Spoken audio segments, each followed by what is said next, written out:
So listening to you about your journey and all, I'm sure you've met a lot of spiritual leaders before. Yeah. And as you said, a lot of most religions actually proclaim devotion to God as a central tenet. Yes. So we've also seen a lot of religious leaders taking people to the depths, fundamentalism in religion and everything. Yeah. So how would you guide us? How do we select the right guru? Since you have gone through this, how do you find the right spiritual leader to guide you? Considering we have a lot of wrong ones. Of course, like there are black sheeps everywhere. So similarly in the field of religion also there are black sheeps. Say MIT. In MIT also there are some couple of duffers. Somehow they got inside MIT, Massachusetts Institute of Technology, #1 engineering institute. But is MIT known for because of the duffers or because of its genius people? Well, genius people. But there are black sheeps even in MIT, in IIT. So black sheeps are everywhere. So are in the world of spirituality as well. There are black sheeps. Fundamentalists, or those who are crazy on the name of religion, and my way or highway. And they are very, very, I would say, exclusivist. My way or highway. That's it. So we see such people, not that they are very religious, they are actually lusty for power. But they try to satisfy the lust for power on the name of religion. We are just trying to spread the religion because we want peace. But we are saying that you are having pieces, not peace. Why?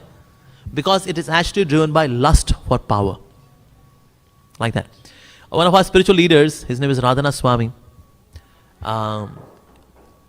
When he was young, he met one Hindu guy and one Muslim guy. And they were very good friends, this Hindu guy and Muslim guy. They were very good friends. So he asked that usually we have seen that Hindus and Mohammedans, they are always fighting with each other. In India especially, it's a big time conflict, always. India, Pakistan. But both of you are very good friends. How come both of you are good friends? So both of them, they gave a fabulous answer. They said, actually, the dog recognizes the master irrespective of the external wardrobe of the master. If the master comes in 3-piece Reed and Taylor suit, will the dog recognize the master? Yes, no? Yes, of course.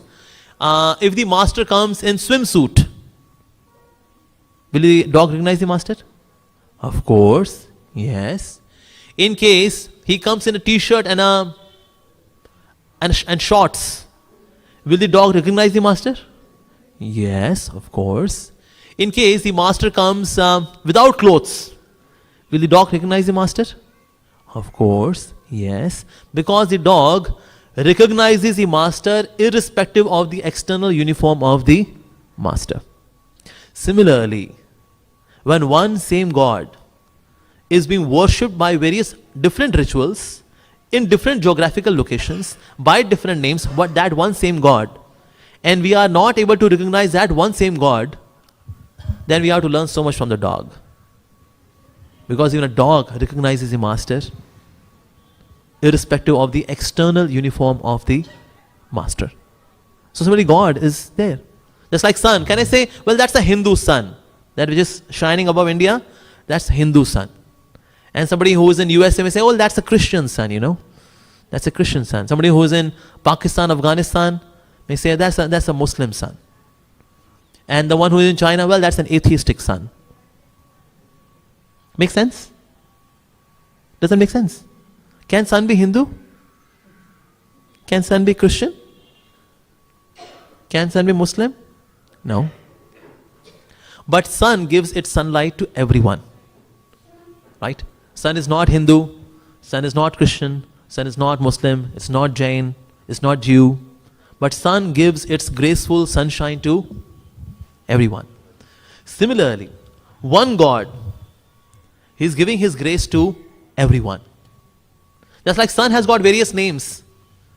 Like in Hindi we have got Surya, Bhaskar, or in English we say sun, The one who is from science background may say, it's a ball of hydrogen undergoing fusion reaction, converting into helium. Science background. But I am talking about one same entity, the Sun. Right? Similarly, God may have various names. Like his name is Christ. Christ means all pure. Because God is all pure. That's why God's name is Christ. God's name is Allah, because Allah means the greatest. Because God is greatest, that's why his name is Allah as well. God's name is Krishna, because Krishna means all attractive. Because God is all attractive. He's youthful. And that's why his name is Krishna. His name was Jehovah. Jehovah means most merciful. Because God is all merciful. That's why his name is Jehovah as well.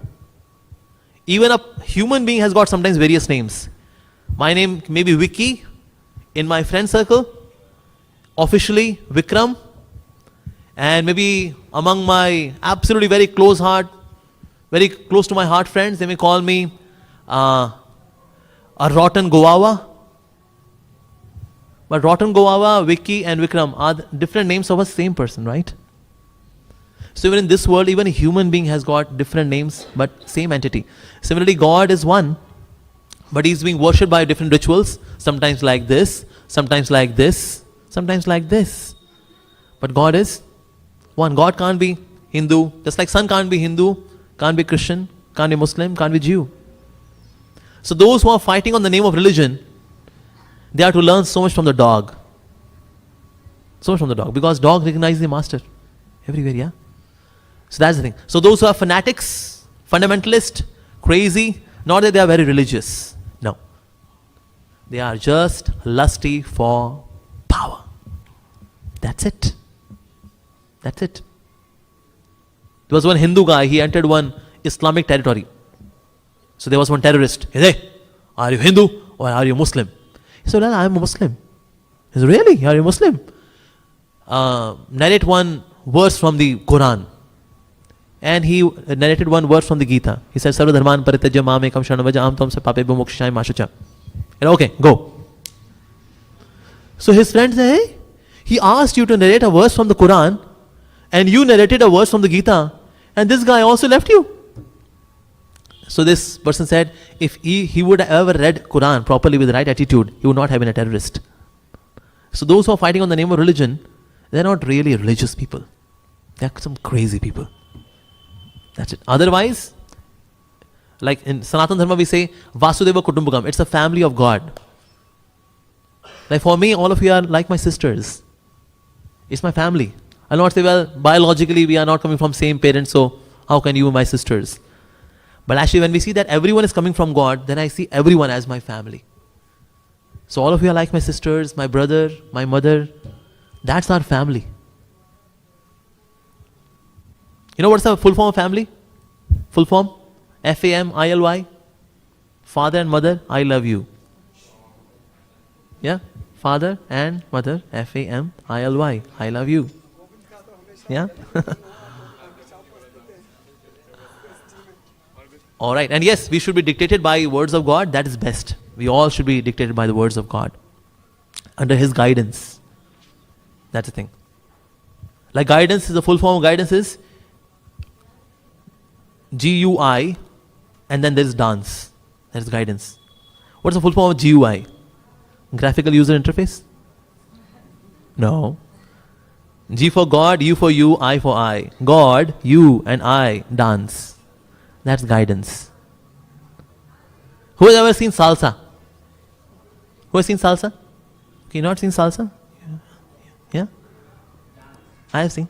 It's a very graceful form of dance, salsa. Salsa appears to be very graceful form of dance. Why? Because in salsa, one takes a role of being controlled and another person that takes a role of controller. If both try to play the role of controller, dance would be such a messy performance. Yeah? But one voluntarily accepts the role of being controlled, another being controller, and that way salsa appears so graceful. Similarly, ballet also. Yeah? So dance form appears to be very graceful. Why? The one person has taken the role of being controlled, another the controller. So in our life, God be the controller and we be the controlled. So GUI, God, you and I dance. That is guidance. But you be the controller, I be the controlled. And then the life is a performance. Otherwise, messy life. Is that okay? Yeah. Any other question? Yes?